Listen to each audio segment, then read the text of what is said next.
Pag-usapan pa natin ang kakaibang content ni Robert kasama si Mobile Journal RR Tubise.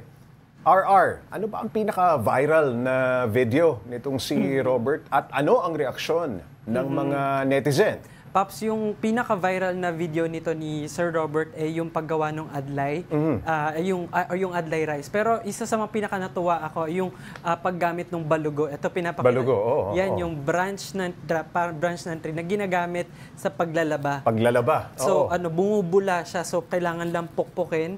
So, yun yung katutubong sabon nila. Yun yung detergent? Sinasabi nga nila na itong balugo, hindi siya, dahil wala siyang chemical, pwede mong gamitin sa mga lawa, sa mga ilog. Tapos, nandun din, of course, yung sikat din yung kanyang video tungkol dun sa saging. Ayan, yung saging na may buto. Kasi syempre, hindi tayo sanay na yung mga saging ay may buto. Pero ito, pinakita niya dyan na merong buto yung saging nila doon. Yung variety na yan. Yung variety yan eh. Okay, RR, ano ang background ni Robert at paano niya naisipang ibahagi yung mga nakasanayan ng mga manobo na gaya niya?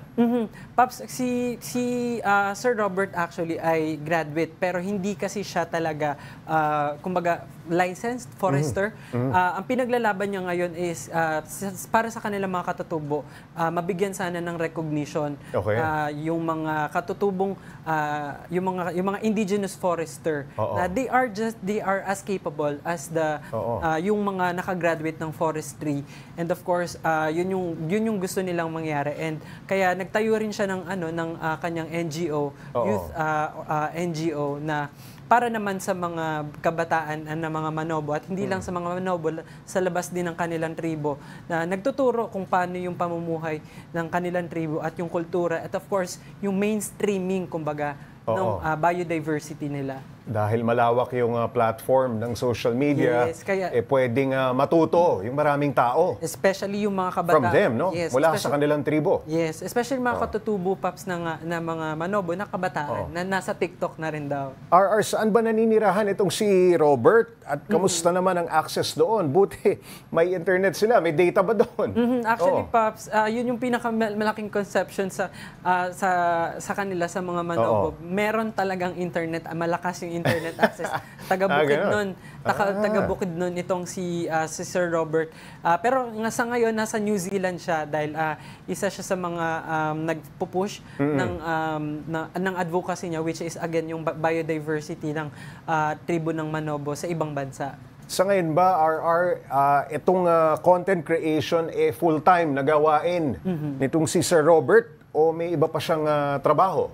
Ngayon, Paps, full-time, yes. Full-time niyang ginagawa itong content creator. Talagang passionate siya sa ganyang content. Passionate siya sa pag-share ng kwento ng mga manobo. Pero meron din siyang ginagawa na, yun nga, yung NGO para sa which is, by the way, na finalist recently sa 10 Accomplished Youth Organization. So, may kinalaman ba yan dun sa kanyang pagpunta sa Switzerland? Wala. Pero yung talagang organization nila ay nare-recognize na ngayon, which is in a way nare-recognize na ngayon yung Manobo tribe in the mainstream platforms. RR, kamusta naman yung pagiging content creator ni Robert? May kita na ba siya dito? May kita na ba? Yun ang hindi natin natanong, Pops. Pero feeling ko sa dami, kasi umaabot ng million views, Pops. So may malakas na appeal ito sa netizens.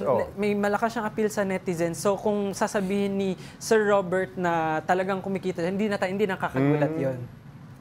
Alright, maraming salamat Mobile Journal, RR Tubise.